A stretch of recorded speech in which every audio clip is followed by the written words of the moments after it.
teman-teman. Oleh karena anugerah Tuhan saja, hari ini kita bisa bertemu, berkumpul, dan bersuka cita melalui ibadah walaupun secara online ya Adonai. Betul Nata, mari kita bersyukur kepada Tuhan dengan memujikan Selamat Pagi Bapa.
Sebelum kita melanjutkan memuji Tuhan, mari kita berdoa. Selamat pagi Tuhan, terima kasih Engkau telah menyertai kami hingga sekarang. Kami akan memuji Engkau dan beribadah walaupun secara online. Kiranya Engkau memberkati ibadah ini agar lancar dari awal pertengahan hingga akhirnya. Dalam nama Tuhan Yesus kami berdoa, haleluya, amin. Tuhan selalu memberikan kasih-Nya bagi kita. Mari kita bersyukur kepada Tuhan dengan pujikan segala puji syukur.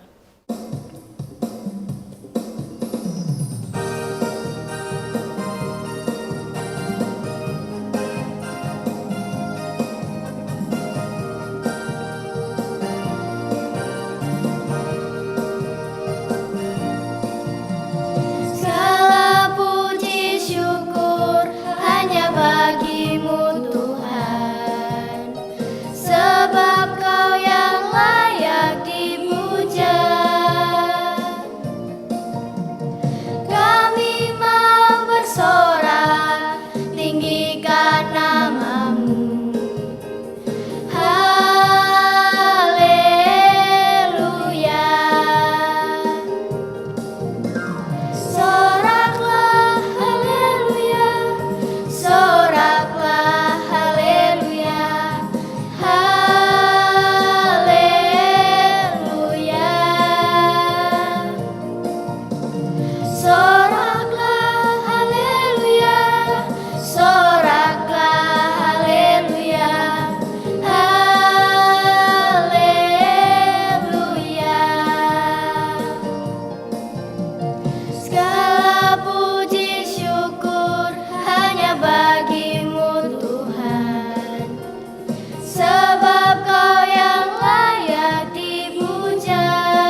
pujian yang baru saja kita nyanyikan, marilah kita ingat bahwa semua yang kita miliki dan semua yang kita bisa lakukan adalah anugerah dari Tuhan. Mari kita pujikan bersama semua karena anugerahnya.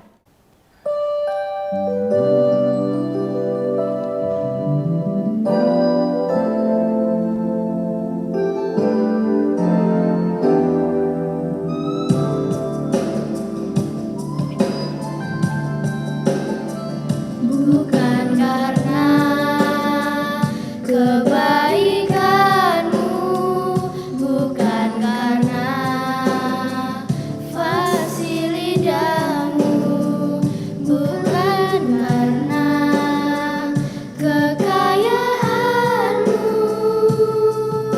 Kau dipilih, kau dipanggilnya, bukan karena kecakapanmu, bukan karena baik rupamu, bukan karena kelebihanmu. Kau dipanggil, kau dipakainya. Bila engkau dapat itu karunia-Nya, bila engkau punya semua daripadanya, semua karena anugerahnya diberikannya pada kita. Semua anugerahnya bagi kita, bila engkau dipakainya.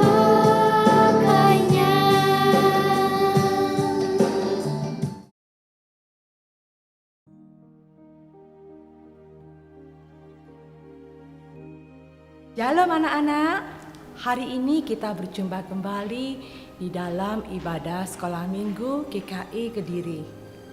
Kita akan sama-sama mendengarkan firman Tuhan.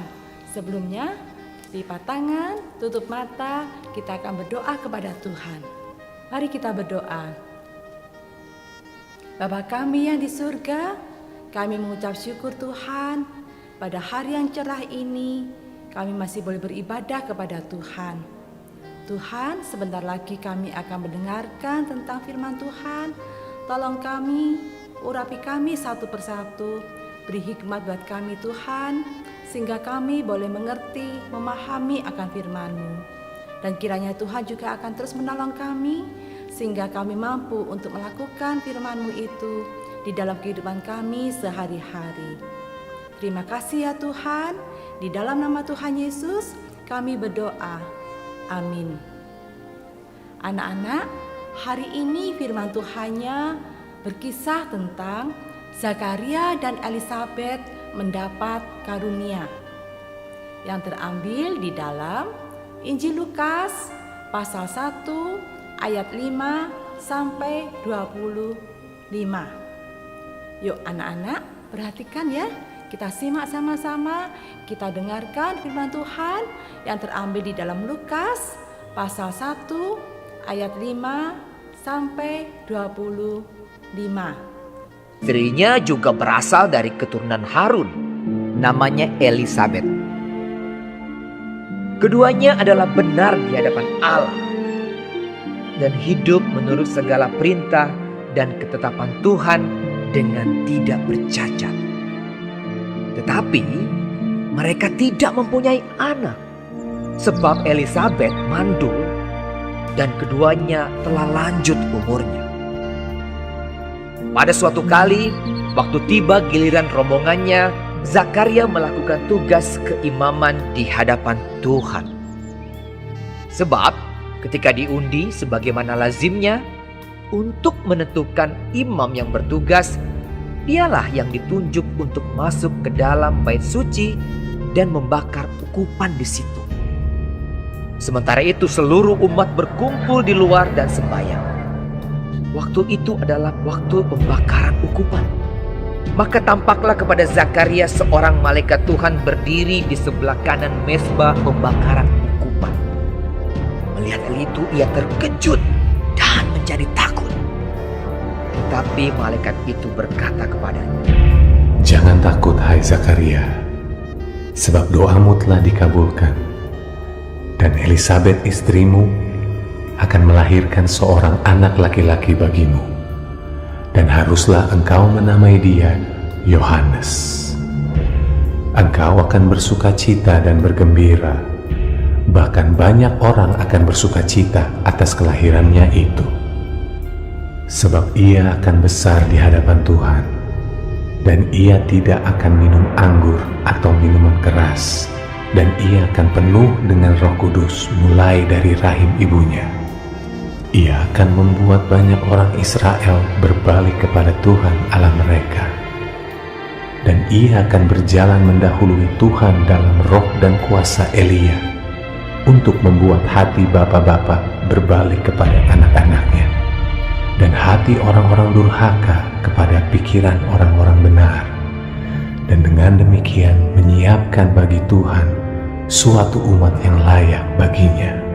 Lalu kata Zakaria kepada malaikat itu, "Bagaimanakah aku tahu bahwa hal ini akan terjadi? Sebab aku sudah tua dan istriku sudah lanjut umurnya." Jawab malaikat itu kepadanya, "Akulah Gabriel yang melayani Allah, dan aku telah diutus untuk berbicara dengan engkau dan untuk menyampaikan kabar baik ini kepadamu. Sesungguhnya engkau akan menjadi bisu dan tidak dapat berkata-kata sampai kepada hari di mana semuanya ini terjadi, karena engkau tidak percaya akan perkataanku yang akan nyata kebenarannya pada waktunya." Sementara itu orang banyak menanti-nantikan Zakaria. Mereka menjadi heran bahwa ia begitu lama berada dalam bait suci. Ketika ia keluar, ia tidak dapat berkata-kata kepada mereka, dan mengertilah mereka bahwa ia telah melihat suatu penglihatan di dalam bait suci. Lalu ia memberi isyarat kepada mereka, sebab ia tetap bisu. Ketika selesai jangka waktu tugas jabatannya, ia pulang ke rumah. Beberapa lama kemudian Elisabet istrinya mengandung, dan selama 5 bulan ia tidak menampakkan diri. Katanya, "Inilah suatu perbuatan Tuhan bagiku, dan sekarang ia berkenan menghapuskan aibku di depan orang." Anak-anak, kalau anak-anak mendengar kata spesialisasi, apa ya yang ada di dalam benak kita? Spesialisasi. Ya, ada dokter spesialis kandungan, ada dokter spesialis mata, ada dokter spesialis jantung. Di mana dokter spesialis mata, dia mempunyai kekhususan untuk menangani masalah mata. Jantung, dia juga akan mempunyai kekhususan menangani masalah jantung. Jadi, mereka yang mempunyai spesialisasi berarti mereka mempunyai kekhususan, mereka mempunyai karunia, di mana mereka mempunyai karunia memiliki kekhususan tentang bidang-bidang tertentu. Demikian juga dengan bidang ekonomi maupun bidang yang lain. Nah, di dalam Alkitab yang akan kita sama-sama perhatikan dan kita sama-sama mendengarkan, ada seorang bapak dan ibu ini mendapatkan karunia khusus yang daripada Tuhan. Kalian lihat gambar berikut ini? Ya, gambar ini adalah Bapak Zakaria. Bapak Zakaria ini adalah seorang imam. Dia melayani di bait Allah. Seorang imam yang kalau sekarang ini berarti seorang pendeta. Di bait Allah berarti di sebuah gereja. Jadi Bapak Zakaria ini seorang imam yang melayani di bait Allah. Di sampingnya adalah istrinya yang bernama Elisabet. Keduanya ini merupakan orang yang benar-benar di hadapan Allah, orang yang benar di hadapan Allah, di mana mereka hidup dan taat kepada Allah. Dia setia kepada Allah. Segala perintah dan ketetapan Tuhan dia ikuti dengan baik, dan dikatakan di dalam Alkitab yang baru saja kita simak bersama, mereka berdua ini tidak bercacat di mata Tuhan. Mereka adalah hidup benar di hadapan Tuhan. Dan Bapak Zakaria dan Ibu Elisabet ini merupakan kedua orang yang lanjut umurnya. Dia merupakan kakek nenek yang umurnya sudah banyak. Dan pada saat ini mereka tidak dikaruniai anak. Meskipun begitu, Bapak Zakaria dan Ibu Elisabet tetap setia kepada Tuhan. Dia tetap melakukan perintah Tuhan. Dan dia tetap melaksanakan apa yang sudah ditetapkan oleh Tuhan. Dia tidak henti-hentinya memohon kepada Tuhan. Dia berdoa kepada Tuhan supaya Tuhan mengabulkan doanya. Suatu kali Bapak Zakaria ini melakukan tugas keimamannya di hadapan Tuhan di bait Allah. Dia membakar ukupan di bait Allah. Sementara seluruh umat berkumpul di luar dan sembahyang. Pada saat pembakaran ukupan, tampaklah malaikat Tuhan. Malaikat Tuhan menjumpai Bapak Zakaria. Dan Bapak Zakaria terkejut karena tampak malaikat Tuhan di dekat pembakaran ukupan. Dan malaikat Tuhan berkata kepada Bapak Zakaria, "Jangan takut Zakaria. Doamu telah dikabulkan oleh Tuhan, di mana istrimu Elisabet akan melahirkan seorang anak laki-laki bagimu. Dan haruslah engkau memberi nama dia Yohanes." Bapak Zakaria sangat bersyukur dan bersukacita atas apa yang dilakukan Tuhan kepadanya. Rasa syukur dan sukacita itu tidak hanya buat Bapak Zakaria dan Ibu Elisabet, bahkan banyak orang akan bersukacita atas kelahiran Yohanes. Ini merupakan suatu karunia yang diberikan Tuhan kepada Zakaria dan Elisabet. Karunia khusus yang diberikan Tuhan kepada Zakaria dan Elisabet di usia mereka yang sudah tua, yang mereka sudah menjadi kakek nenek. Tuhan mengaruniakan akan lahirnya Yohanes. Karunia khusus yang diberikan Tuhan bagi orang-orang pilihan Tuhan. Orang-orang yang hidup benar dan taat dan setia kepada Tuhan. Zakaria dan Elisabet memang beroleh karunia khusus dari Tuhan, yaitu lahirnya Yohanes. Namun karunia itu ditetapkan untuk mempersiapkan jalan bagi datangnya seorang Mesias. Datangnya seorang juru selamat ke dalam dunia ini untuk menyelamatkan semua orang yang berdosa. Barang siapa yang percaya kepada juru selamat, ia akan memperoleh keselamatan. Dan itulah sukacita yang diberikan dan dirasakan oleh semua orang. Nah, kalian lihat gambar tersebut? Zakaria terkejut dan berkata, "Bagaimana aku tahu bahwa hal itu akan terjadi? Sebab aku ini sudah tua dan istriku juga sudah lanjut umurnya." Lalu apa kata malaikat Tuhan? "Akulah Gabriel yang melayani Allah, dan aku diutus untuk menyampaikan kabar sukacita ini kepadamu. Karena engkau tidak percaya akan perkataanku, maka engkau akan bisu, sampai kebenaran itu terjadi. Kebisuan Zakaria tidak semata-mata karena dia tidak percaya akan kabar sukacita yang disampaikan oleh malaikat Tuhan. Namun, Tuhan tepat pada waktunya di mana Zakaria akan menyampaikan, mempersaksikan karya ajaib Tuhan.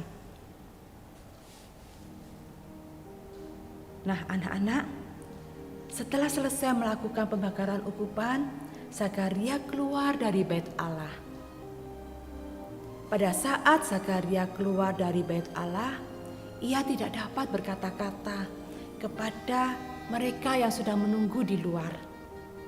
Dan mereka pun mengerti bahwa pasti terjadi suatu penglihatan di dalam bait Allah.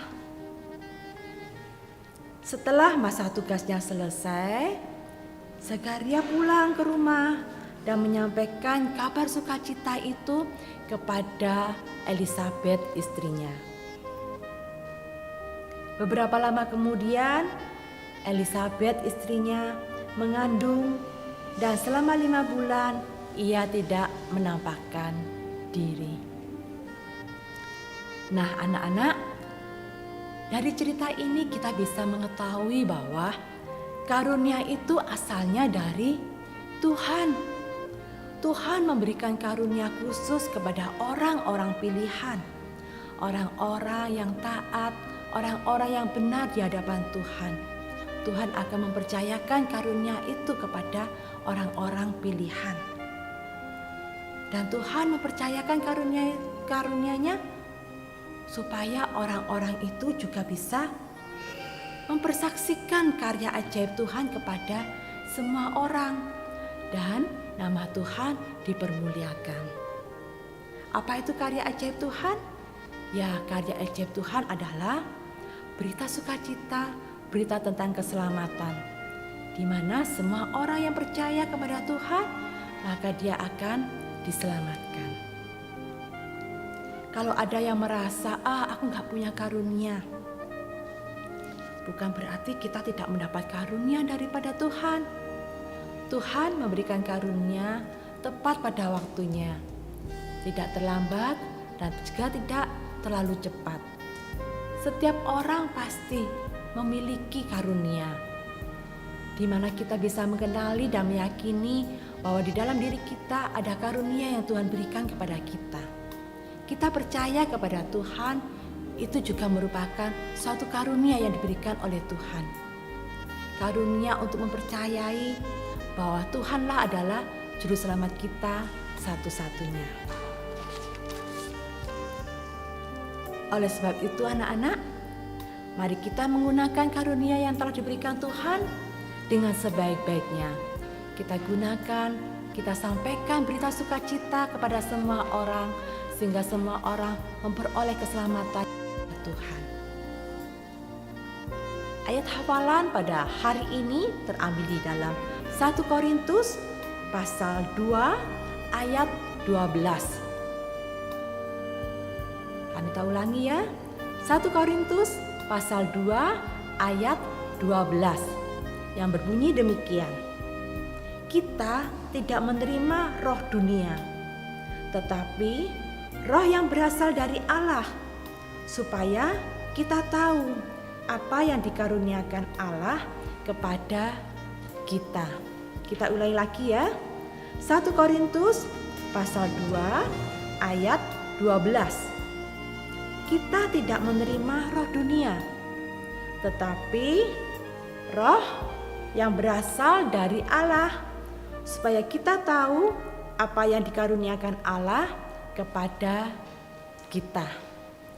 Amin. Mari kita berdoa. Tuhan Yesus yang baik, kami mengucap syukur Tuhan atas karunia yang Tuhan berikan buat kami semua. Tuhan, biarlah kami mengenali, mengimani bahwa kami setiap orang mendapat karunia daripada Tuhan. Dan biarlah karunia yang Tuhan percayakan kepada diri kami masing-masing bisa kami pergunakan dengan sebaiknya. Kami bisa mempersaksikan karya ajaib Tuhan kepada semua orang. Mampukan kami ya Tuhan untuk melakukannya itu. Di dalam nama Tuhan Yesus kami berdoa dan mengucap syukur. Amin. Berkat Tuhan selalu berlimpah bagi kita. Mari kita bersyukur kepada Tuhan dengan memberikan persembahan. Aku diberkati.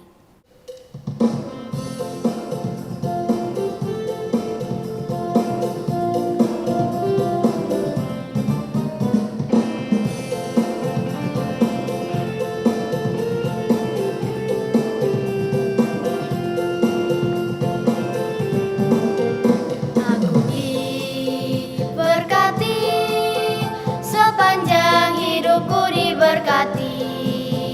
Bila bangun pagi hari, siang berganti malam, aku diberkati. Kakek-kakek, nenek-nenek, tante-tante, om-om, pemudanya, pemudinya, semuanya diberkati Tuhan. Mari kita berdoa. Tuhan, terima kasih Engkau telah memberikan kami berkat. Kami ingin memberikan persembahan. Kiranya Engkau sucikan persembahan kami dan menjadi berkat untuk gereja kami. Terima kasih Tuhan. Amin. Apa yang telah Tuhan berikan kepada kita, marilah kita gunakan untuk memuliakan Tuhan. Satu hidung dan mulutku.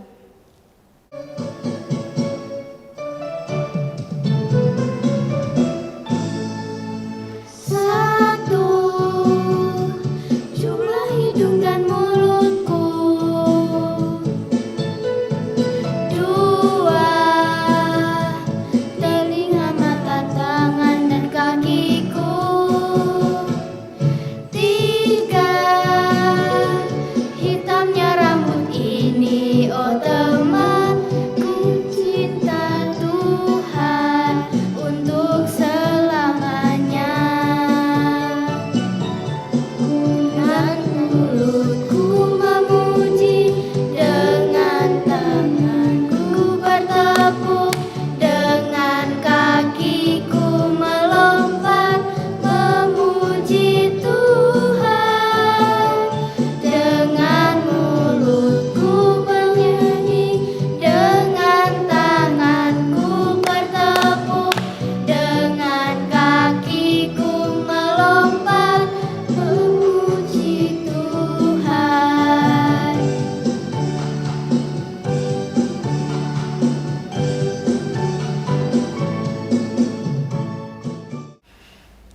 Teman-teman, mari kita berdoa. Tuhan, terima kasih Engkau telah menyertai kami dari awal, pertengahan, hingga akhir ibadah ini. Kiranya Tuhan terus menolong kami untuk memuliakan nama Tuhan dengan apa yang kami miliki. Terima kasih Tuhan, kami berdoa dan mengucap syukur. Haleluya, amin.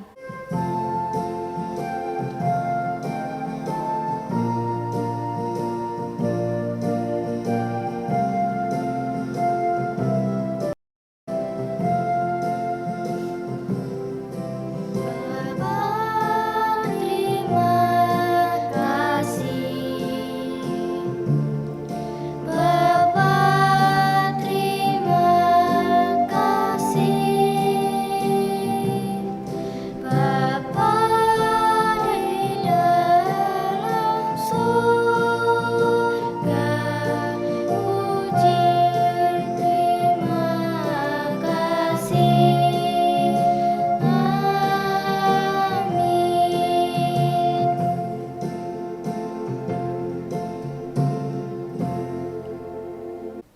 Tetap semangat memuliakan nama Tuhan teman-teman. Tuhan Yesus memberkati.